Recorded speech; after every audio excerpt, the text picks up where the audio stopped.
de este magnífico asado. Gracias, chicos. Qué rico. Mira, hay de todo ahí. No llegamos, ¿no?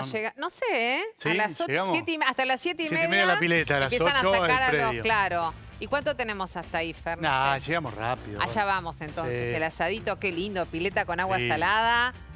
Buen plan para este fin de semana. Bueno, que lo pasen lindo, primer fin de semana del 2026 ya. Claro, sí, el primero. Ya empezamos, brindamos y ya tenemos fin de semana. ¿Viste? Bueno, Bien. estuvo lindo hasta así los cortes estos de estas últimas 2 semanas en el medio.